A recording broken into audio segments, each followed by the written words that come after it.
ito po ang buhok niya. Ire-riban siya. Uunatin. Yan, tingnan niyo po ang buhok. Riban Brazilian to mga kaonesa. Tingnan niyo mamaya. Maganda po yan mamaya. Naku, usnat na ulit niya. Makislap yan. Bonggang-bongga. Alright. Ayan, alright mga kaonesa. So ngayon ito po ay aking kukulutan. Naku, manipis na ang buhok niya. Kukulutan ko siya at kukulayan mga kaonesa. Makikita po na po yung ito mamaya to. Ang ganda nito. Bigla itong bigla po itong gaganda. Yan. Ito po at saka ito po ay mag-ina. Yan, ito iririban. Ari namang nanay niya po ay magpapakulot. Ito namang anak ay magpapa-straight ng buhok mga kaonesa. Alright, abangan nyo po mga kaonesa. Ngayon mga kaonesa, tayo ngayon ay magkukulayan ko muna siya. Kasi may puti po ang buhok niya. Ito po ay 633 gold. At po ito naman po ay black. Imimix natin para mawala po ang kanyang puti mga kaonesa. So ito naman po ay 6% panghalo. Yan mga kaonesa. Alright. Samahan nyo ako. At magkukulay.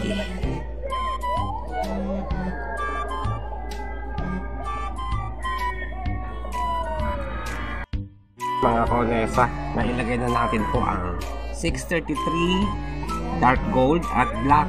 I-minutes ko po siya para mawala po ang kanyang puti. Ito naman po ay 6%. Haluan natin. Alagdagan natin. Ngayon, i-image natin mga kaonesa para mawala ang puti ng kanyang hair. Alright, mga kaonesa, samahan nyo ako. So, mga kaonesa, ating ngayon po hahaluin ang gamot bago natin i-apply sa buhok ng ating client, mga kaonesa. Ayan, yun po, kukulayan muna natin at may puti po siya. Yan, matapos pong kulayan at siya po ay aking pong kukulutan dahil na sobrang nipis ng kanyang hair. Ito si mother. Itong anak naman niya ay ina-applyan ng ribbon number 1. Yan, mga kaonesa. Nakikita niyo ang dalawang maginang yan. Ayan, ang reyna ng karagatan. Ito naman,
Nabanlawan na po number 1 ng pangriban. Ngayon po, ina-apply nga na yun siya ngayon ng pangsulay. Pagkatapos po niyan, applyan ng pangkulay at nabanlawan naman, lalagyan naman siya ng gamot ng Brazilian. Yan, mga kodesa. Ito naman po ay ginugupitan ko. Hoy! Ang lalim ng iniisip mo. So, hindi pa tapos ang aking kinukulayan. Mamaya-maya ko rin, babanlawang ko na, tapos kukulutan ko ngayon ito. Mamaya-maya, mga kodesa.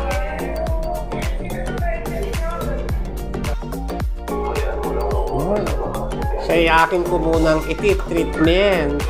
Kasi ang buhok po niya ay makapal at matigas. Kailangan sa i-treatment para mag-shiny at bago para lumambot.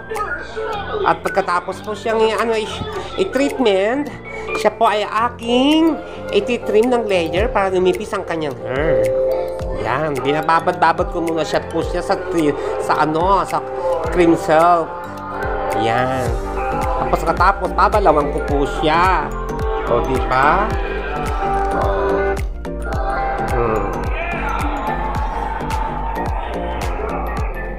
Yan. Oh, yan. Oh. Yan. Oh, yan. Oh.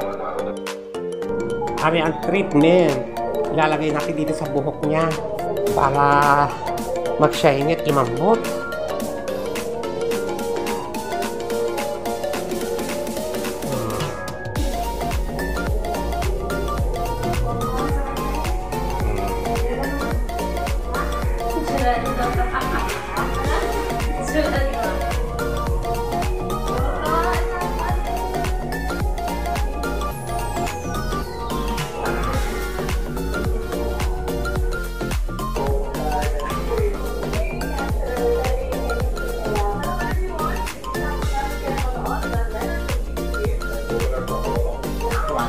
Treatment hot oil.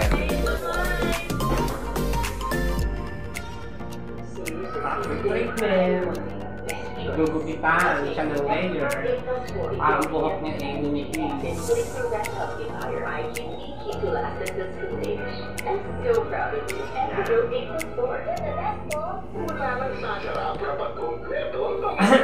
Nakakapawi ng pagod lalo't masaya.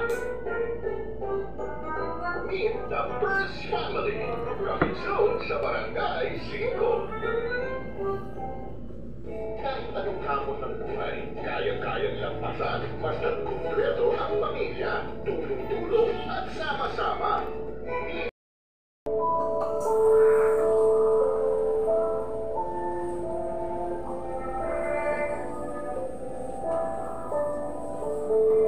Hindi ko kaya pigilan yung nasa loob ng damdamin mo. Dahil tulad mo, nawalan rin ako ng ulam dahil kay Balmores. Kaya, hindi pa ito ang panahon tayo kapit ng pag-iintente.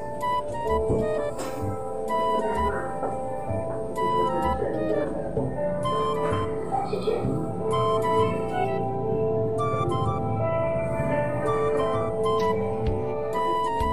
Halos kami ito ginagawa sa maranasan namin ang kahayupan ni Balmores. Naglalagay ang mahal sa aming pag-iisip.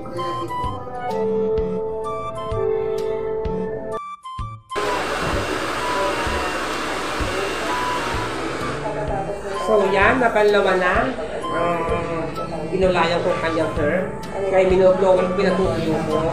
Pagkatapos po nito, kukulutan ko na siya. Iwawinding na natin siya.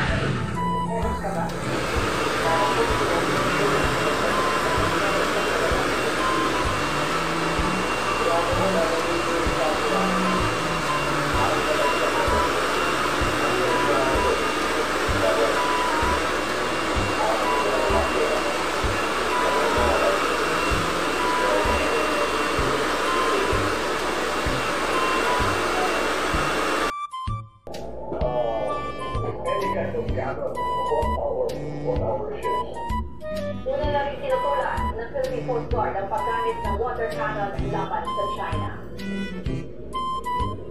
Apat na barkong nagsakop ng tawi-tawi. Ayon sa Western Mindanao Command ng Armed Forces, Webes dumaan sa Cebu Passage ang mga bangko sa pagitan niya ng Sulu at Borneo. Sa kabila nito, wala raw dapat ikabahan ang mga Cebu para ng ESP. Bagamat pinakamataan ang mga bangko ng China sa lugar, normal pa rin daw ang pagdaan ng mga bangko sa walang mga pinagagawa. Hindi nagsisiksika kung kailang may tao, saka nagsisiksika. Bukas na. Habang patuloy naman nagpapagaling sa ospital ang rider na si Alias Pinit. Sa inisyal na investigasyon, bago ang tagpong nakunan sa CCTV ay may iniwasan sa Pinit na isa pang motor. Ito umanong dahilan kung bakit nawalan siya ng kontrol at bumangga sa jeep. Tumanggi muna magbigay ng pakayag ng mga polis kung may nakasuhan ba sa disgrasya habang patuloy ang investigasyon. Nagkalat sa Cebu Cordova Link Expressway o CCLEX ang mga sakay ng isang van matapos itong bumaliktad habang dumaraan sa nasabing kalsada. Ang ilan sa kanila duguan at agad na nilapatan ng paunang lunas sa mga rescue rescuer. Sa kasamaang palad, dalawa ang namatay, kabilang na ang 2 taong gulang na batang babae. 21 naman ang sugatan, kabilang ang driver. Base sa investigasyon, nabunas ang isang gulong ng van kaya nawala ng control ng driver at bumaliktad ang sasakyan. Ayon sa mga pulis, overloaded ang van dahil pang-18 pa. Yan, nilalagyan na ng Brazilian. Yo, bababot pa siya ng 30 minutes. Tapos patutuyuin ng blower bago planchahin, mga kaonye. Yan naman si Madaray, tapos ko nang i-winding. Nakababot pa rin siya. Ngayon, tambay muna sila sa salon. Yan, nabuti pa sila ng gabi, mga kaonesa.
Nakababad ng Brazilian. So, ay binoblower ko na pinaputulong ko. So, ngayon, paplangkahin na natin siya, mga konesa.